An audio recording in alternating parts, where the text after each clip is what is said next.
going back, proud of our team. It was great to play after 3 weeks. 3 weeks is a long time not to play.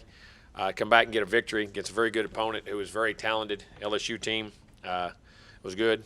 We need to get that win. It was a conference win, a divisional win. As I say, those are double whammies, I used to call them. I mean, because they're not only in your league, they're on your side of the division. So it's always important. You have to learn to play against those guys and play well. It was great that we come back and did that. Proud of our team to be able to come out with a victory. Like I say, coming back after 3 weeks like that and come back and play hard. I thought our defense was outstanding in the game. Our front was very dominating, controlled the run game very well, got pressure on the quarterback. I thought we blitzed well on the night, affected the quarterback, got 2 critical turnovers, one down there in scoring zone, other and got a score, which is always critical when you can do that. Thought offensively we were inconsistent. I thought we did some good things early, hit a couple big runs at times.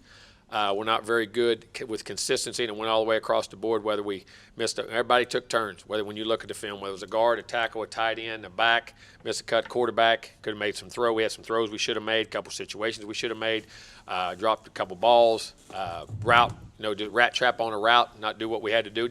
I think not from an urgency. The effort was there, tenacity was there, just execution wasn't there. And you get a hair off and you start doing different things and didn't execute. But got some big runs. Isaiah had some nice runs in the game, and we got some good plays in the game at times. First half, did a nice job, great job before the half again, getting a field goal in 2 minutes before the half was very critical, I thought, in the game. There. Second half is where we had 223 yards the first half. Second half is where we weren't very good. Third down's got to get better, but third down, which we've been outstanding on, like I go back and say, is because we had I think 10 third and 10 or more, if I'm not mistaken, again. I can't remember the exact number. Because we weren't as good consistency on first down, got some drives going, and then got some penalties by some guys that usually doesn't make that mistake. But, hey, they're all fixable things. We'll go back, get it fixed up, and move on. But the special teams, I thought we were, in some parts, really good. I thought our punter did a great job of keeping them. We could have tried a couple long field goals, but they weren't moving the football, and he did a great job of pinning guys inside the 10. Which ended up getting us a score. I thought he was outstanding there. Our coverage teams were really good kicking the ball. I thought Seth kicked field goals, was really good on a wet night on a wet field. If you watch that first one, his feet actually come clear out from under me, his butt, but he still made the kick. And, very tough to do in that situation. Unfortunately, had a couple penalties on punt return. We have one that I'm going to get looked at. See, I questioned the call a little bit, but we had one punt return, took it back to the 27-yard line. We got points. We're going to get there and had a penalty on that. And then had two penalties later on a couple, so we'll get those clarified. But, solid game. But, hey, we got to get a lot better. The good thing about it, we're in a good position right now. We're playing as well as a team. We're learning to win as a team. We've won 2 games this year where we haven't played as well offensively. Vanderbilt and here, and defense has been outstanding. We played 2 games. We haven't played well on defense where we didn't get a stop at Florida and didn't get many stops at Arkansas, and we won on offense. So the thing about it I'm happy is about we're learning how to win. We're learning how to play off each other and learning how to do that. And that's a big thing in which you have to learn to do when you keep taking steps and going forward. And the good thing, there's still a lot of room for improvement. So we'll continue to work them hard, get things right. I'll do a better job coaching. All of our coaches will get our guys tuned up better, put them in better position to make plays, and keep going. But they're playing hard, they're playing tough, they're playing physical, and we'll get better. Questions? First up is Olin Buchanan from TexAgs.com. I can't hear you, Olin. You might be muted. No, I I got you now. Got you now, buddy. Anyways, just a couple things. First of all, do you just look at that game for Kellen and just say, hey, sometimes you're going to have an off game and assume he'll be better moving on? You do. And I say, as I look at that game, he did not play his best by far. Missed some throws, missed some things. And we rat-trapped some routes around him, like I said. We gave up some protections. We had some routes that were going to come wide open, and we're coming open. And we busted protection up front, which we haven't done all year. And he actually got rid of the football and didn't take a sack and those things. But, he wasn't as sharp. He got hit some, and that's part of it. And you got to play, and he'll make adjustments and move on. And just like he has all year and always has in his career.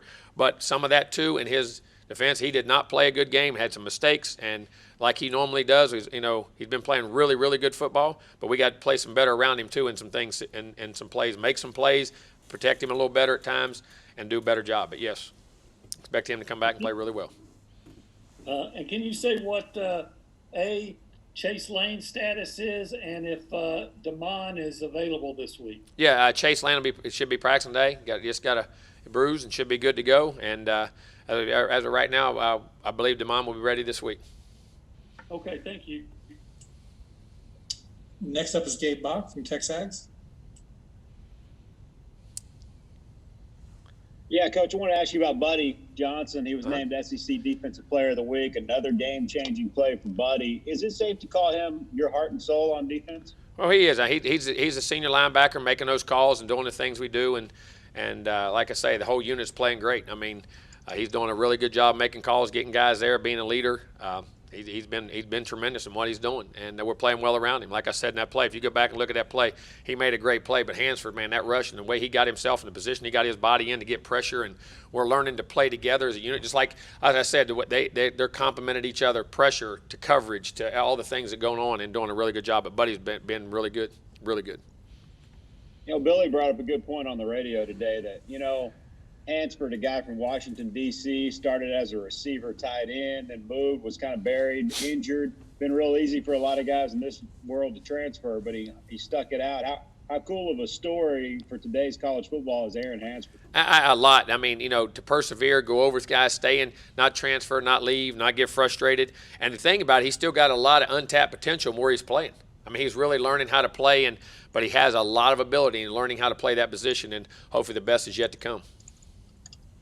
Thanks, Jimbo. Thank you. Next up is Tyler Shaw from KBTX. Yeah, Coach, you said that your team is finding ways to win. You've done it on offense earlier in the year. You just did it on defense. And when you look at Auburn, last time you guys played was a really close game. Are you confident if this game on Saturday is another close one with Auburn that this team will, I guess, know how to pull it out and win? Well, I do. I mean, listen, if you don't understand how to play close games in this league, you're in trouble. I say that hopefully it won't be close. I mean, we could play really well. I don't know, but or whatever. But at the same time, everybody has players. These games are all going to be close. They're all going to be tough. They're all coming down. Even when you win by significant numbers, if you'll watch for 3 quarters, most of those games are go back to 1 or 2 plays, change them. I mean, that's just what this league's about. That's why it's more like pro football than any league in college football because of the number of players. And, yeah, I believe in our team 100% that way, for sure. Next up is Chip Howard from Sports Talk. Jimbo, I'm looking at your schedule and who you played. It could be argued that Bo this week may be the guy who has the best escapability as quarterback. What kind of pressure does that put on a defense, and how disciplined do you have to be when you have a guy that can tuck it down and run like he can? You really do. I mean, you can't just, as I say, they say, lay yours back and go get that quarterback. Well, all of a sudden you do, and you get undisciplined, get out of a lane, and he can break it for 8, 10, 12, 15, even longer runs. Bo is a tremendous competitor, just like his dad was, and tremendous player. And, you have to have discipline, whether you, even on your blitz packages, making sure lanes are taken away and making sure, in the coverages, if you're match coverage and you're turning your back, you got to trust that those rush lanes are taken care of. And if you're in zone, you got to keep your eyes back there on the backfield and keep an eye on him when he comes out. So it's a very, very challenging thing because those are the yards that say, man, that guy's got legs. Well, and I always said that was a quarterback. Say, man, I hate playing against that guy of yours. He can scramble and make yards. I said, well, just tell me when he's going to do that, and I'll know on offense so I can call those plays. And when I'm joking about that on defense, it's the same way. You got him, and all of a sudden, boom, there's one, there's another. You know what I'm saying? It's just that you cannot let up on defense when you play a guy like that. At each and every play, the discipline part of how you rush and contain a guy has got to be right on time. And they've got a couple of all-conference caliber receivers. Oh, yeah. I wonder if you could speak to Yeah, them I mean, as Seth well. Williams, listen, Seth is big, strong. I recruited him out of high school. He's from Tuscaloosa. I mean, he came down to our camp when I was at Florida State. Big, strong, fast, can catch balls, make contested catches. Schwartz is as fast as anybody in America, can flat fly, can run away from guys, bubble screens, reverses, over-the-top posts. I mean, can do it all. Eli Stowe is a heck of a player. He's from Niceville, Florida. Knew him in high school. Was an offense, defensive player. Could be a safety, could be a receiver, could catch it, run, very tough. I mean, those guys are very dynamic in what they do, and their backs are strong. The back's a heck of a back. I mean, he's a freshman, probably going to rush for 1,000 yards. Unless, I know he got nicked up. I don't know what he got last game, but he's on pace to be at that pace. And, very talented group of guys around him. Thank you. Thank you. Next up is Travis Brown from the Eagle. Hey, Coach. Just curious. It seems like your edge rushers have made big strides in the last 2 years, especially from last season. What have you seen in their development over this season and over the offseason that has kind of made them so much more efficient and successful? Well, I think 2 things: experience, and I think Terry's done a great job coaching them. Getting them to understand how to bend that corner and how to, as I say, sometimes it's not just getting bending the corner and getting free. It's speed to power and collapsing that pocket, crashing that tackle down. And sometimes as a quarterback, It's just as bad or worse when that guy's getting shoved right back on top of you, an offensive player, and learning how to mix up the rushes, and we're doing a good job of that. And those guys' experience and knowledge of what to do and how to do it, they're just getting better at it. And that's the key. You got to be able to affect the quarterback. And then also with the contact tracing issues that happened on the last road trip, is there any differences with what y'all are going to do this go around, or is it? Hopefully just we won't be clean. I mean, we'll stay apart in the dressing rooms. We'll try to take some more protocols, and I think this dressing room is a little bit bigger than the one we had at the last one. Try to make sure guys are spread out. On the meeting rooms, a lot of it on the planes. We'll try to space and keep guys that haven't had it around guys that have already contacted, have had it. You know what I mean? So your contact tracing don't go. We're mixing and matching guys on the plane, doing multiple as much as we humanly can to keep that apart. Appreciate it, Coach. Thank you. Next up is Brent Zwerneman from the Houston Chronicle. Jimbo, do coaches who face each other in something like a national title game, do y'all have a unique relationship from then on moving forward? And if so, how would you describe your relationship with Gus Malzahn? I mean, no, I wouldn't say. At least I don't. I mean, with us, Gus, but I like Gus. I think Gus is a great guy. We see each other in the meetings, very personable, talks. I have a lot of respect for Gus, like studying this film. He's a great offensive mind, what he does. And he does some unorthodox things that cause you problems. You look at him, and when you go back and really study him and you talk to your defensive guys, how tough they are to handle some of the things he does, and it's unique. You love studying guys like that. But I think Gus is a quality guy, great guy, I really do. I think he's a heck of a football coach. And he's been a tough guy to compete against. That's for sure. In terms of what is your philosophy in terms of how you handle your receivers? It seems like your receiving core. Mm-hmm. It seems like a pretty tight rotation you use with those. It is, depending on how the young guys develop or what goes on, and it's been working very good. So there's no reason to change it and to keep those young guys. We had a couple guys opt out that were playing. And we're in the rotation, guys that played early, and don't have a problem putting those guys in. We got 2 or 3 other guys, but the guys we had in the game have been pretty healthy and doing a good job. So we've left it there, and we've been on a roll and playing really well. So there's no sense to do it. I've played 5 or 6 or 7, and I've played 3 to 4. I mean, I've done both, just depending on what makes your offense, the most efficient. Thank you. Thank you. Next up is Mark Passwaters from Rivals.com. Coach, you've talked about how the entire defense has looked good the last several weeks, and they worked in conjunction. But I wanted to ask you about the secondary and the corners in particular. It looks like they've really rebounded after a couple of tough weeks there early in the season. You're right. I mean, I say that because against Arkansas, we struggled back there and did some things. And the last couple of weeks, we played well. I think I'm saying going back to fundamentals, guys getting better. Jalen's getting a lot more experience, and Nichols are doing a good job. Getting Eric Young has been good, and he's coming back in there playing good.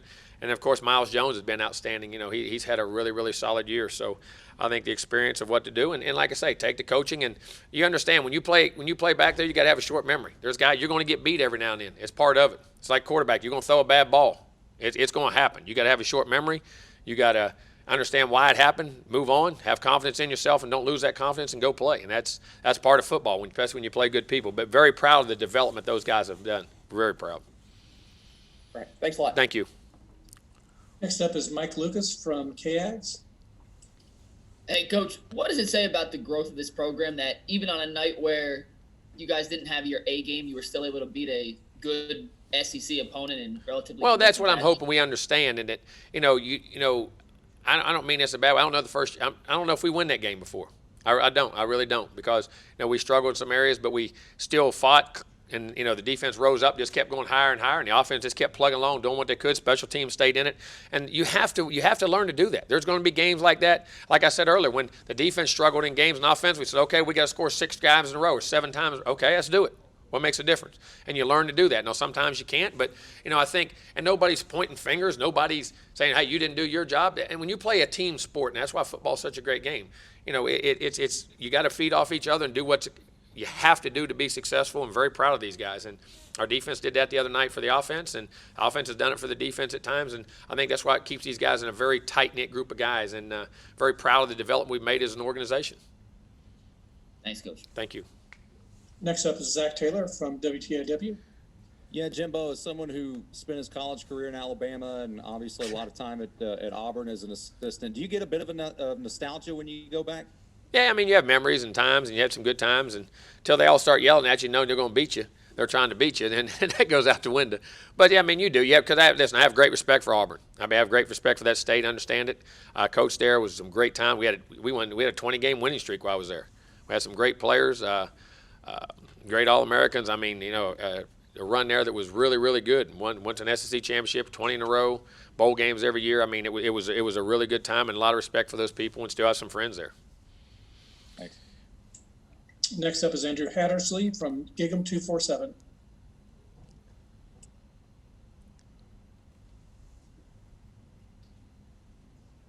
My question was actually asked, so I'm good. Okay, you got it answered? Good.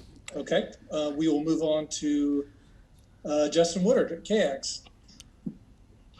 Coach, more back to the receivers again. Mm-hmm. What do you need to see from them to rebound on out wide and in the slot for those guys? Well, all those guys, just get back to what we're doing, be consistent on routes, steps, catching the ball, and us getting the ball on time. And we had opportunity. We missed some reads that could have got them the ball. They had some routes they could have cleaned up. I mean, just consistency. And don't press yourself. Try to keep pushing, trying to make big plays. Just make the plays in front of you and relax. They've done it all year and have done that. Think they'll come back and play well. I mean, it wasn't disastrous, but it was enough of when everybody takes a turn, it does look, and you don't understand that. People think you're crazy when you say that, but you get so many possessions, and all of a sudden 2 linemen take a turn, and a receiver takes a turn, and a tight end takes a turn, and a quarterback takes 2 or 3 turns, and all of a sudden the running back takes a turn. That's all your drives. And I mean, you get behind the sticks, don't pick up a third down, and we had a couple third downs that we were an inch short. I mean, they come back and reevaluate it and remarked it, and I mean, you fight for. I always talk about you fight for those inches. And that's what we got to go back and do, and just go back to fundamentals and play well. All right, next up is Chuck Carlton from the Dallas Morning News, and then we'll finish with Gabe. Jimbo, just revisiting Buddy Johnson just a little bit. Beyond his on-the-field contributions, especially before this season began with all the uncertainty with COVID and that sort of thing, he seemed to give you a lot of leadership. I think. Buddy's a bad guy. He ain't worth the flip, man. Yeah. You can't count on him. Now he's standing back here. I'm just giving him a hard time. He's getting ready to come on. And no, he was. His off-field leadership and direction of the kids and keeping guys contained and reminding them to stay quarantined or out of the melee, I guess, of people and be disciplined in things he did. He did an outstanding job in our off season and what he's doing. Our kids have tremendous respect for him. He's doing, like I say, the things that are happening on the field are no surprise because he does them off the field. All right, and we'll finish up with Gabe Bach from Texags. Jimbo, sticking with the defensive theme, Mm-hmm. Marvin Leal was named SEC Defensive Lineman of the Week. Obviously had a huge week. I'm wondering what impresses you most about him as a player. How much he loves ball. I mean that. The way he plays, he's at home on the football field. I mean, everybody says that, but I mean, this guy loves. I mean, he loves practice. He loves lifting weights. He loves running. I mean, all the things about ball. That's the thing about Marv that really I love. And because those guys, when you love something that much, and you love all the things you have to do to be good, not just everybody wants to play and play well, but he loves all the things that go with having to play well. It's very exciting. His leadership, he does a great, in practice, he is never quiet, and it's not from a bad way. Whether he's challenging an offensive guy, whether he sees an offensive guy not playing well, he has no problem walking over and challenging, hey, we got to do this better for our team, or a defensive guy that gets beat by an, you can't, you know what I mean? It's just a constant leadership and command that he has a joy being on the football field. I mean, he really does. And he has natural leadership skills. He's a very intelligent young man and loves all the things that goes with it, and just very proud that he's on our football team, because it's not only is he playing well himself, he affects the other guys on the team in a great way, offensively and defensively. Special teams, too. Thank you. Thank you. All right, that's all the questions we have for you, Coach. Thank you, guys. Have a great day.